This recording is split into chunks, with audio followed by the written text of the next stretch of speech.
السلام علیکم ورحمۃ اللہ وبرکاتہ۔ میرے پیارے چمکتے ستاروں، کیا حال ہے آپ کے؟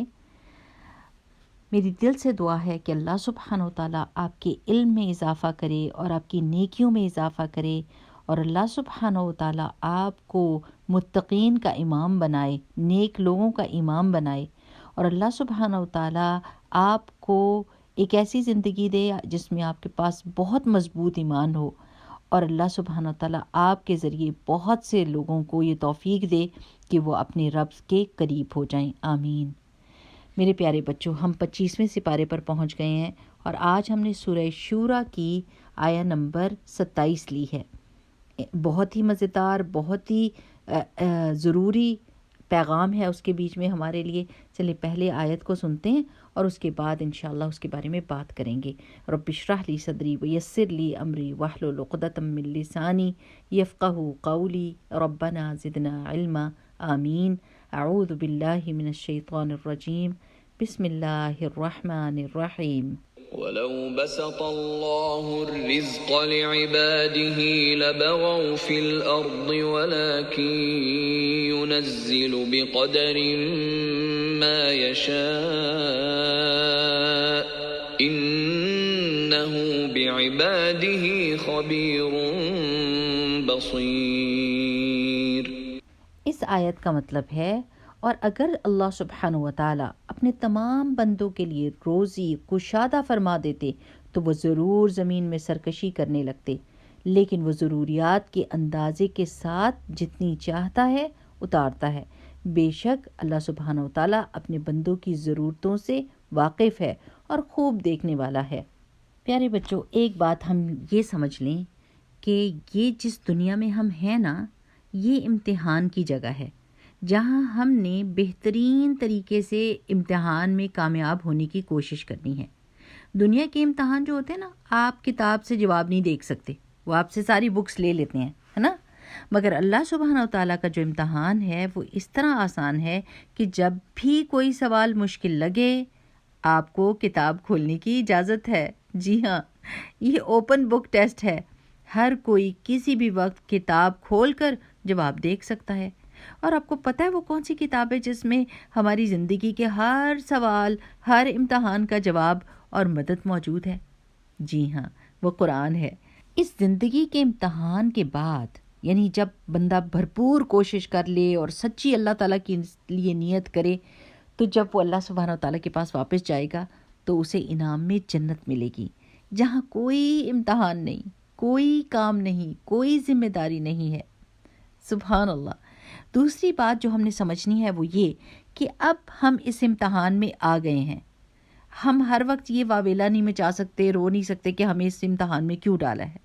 دیکھیں میرے پیارے بچوں، جب آپ نے اس دنیا میں ترقی کرنی ہوتی ہے نا، اگلی کلاس میں جانے کے لیے، اگر آپ کا فوکس ہے کہ آپ نے ڈاکٹر بننا ہے، انجینئر بننا ہے، ریسرچر بننا ہے، اسکالر بننا ہے، ایسٹروناٹ بننا ہے، کچھ بھی بڑا آدمی بننے کے لیے آپ کو امتحان دینے پڑتے ہیں کہ نہیں؟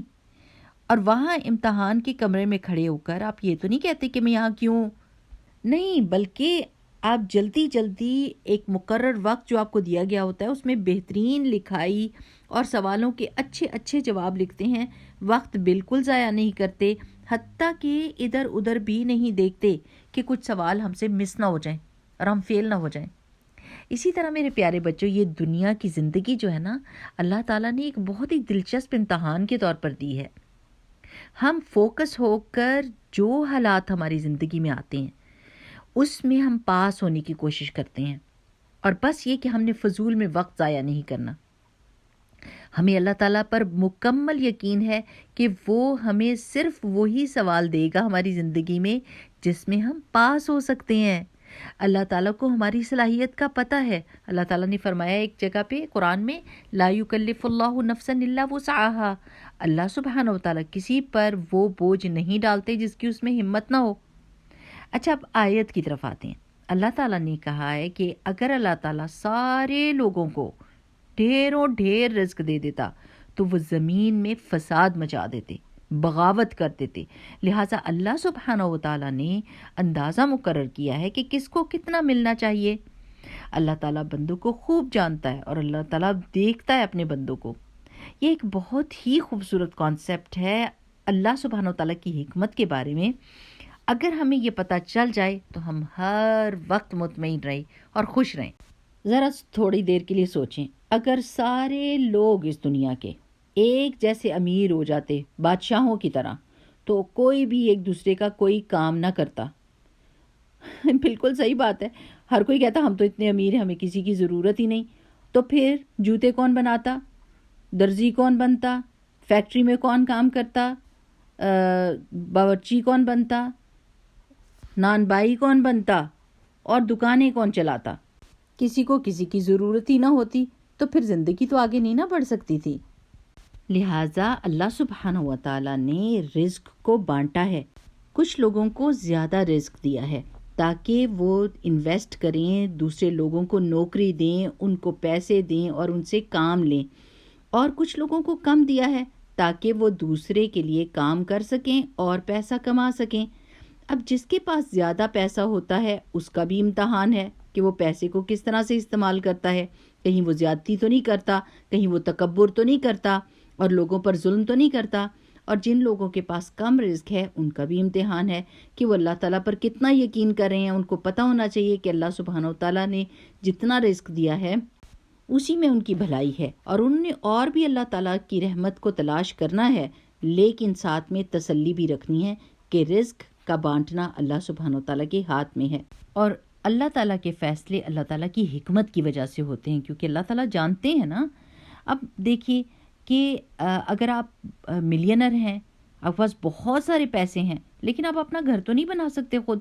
آپ اپنے گھر کی تاریں فکس نہیں کر سکتے، آپ اپنے گھر کی پائپنگ نہیں لگا سکتے، آپ اپنے کپڑے خود نہیں سی سکتے، آپ اپنے جوتے خود نہیں بنا سکتے. آپ کو دوسرے لوگوں کی ضرورت ہے، ٹھیک ہے نا. تو جب آپ ان لوگوں کو کام دیں گے تو ان کو پیسے ملیں گے، اور وہ لوگ جب آپ کا کام کریں گے تو ان کا گھر چلے گا اور دنیا کا نظام سکون کے ساتھ، اطمینان کے ساتھ کام کر سکے گا.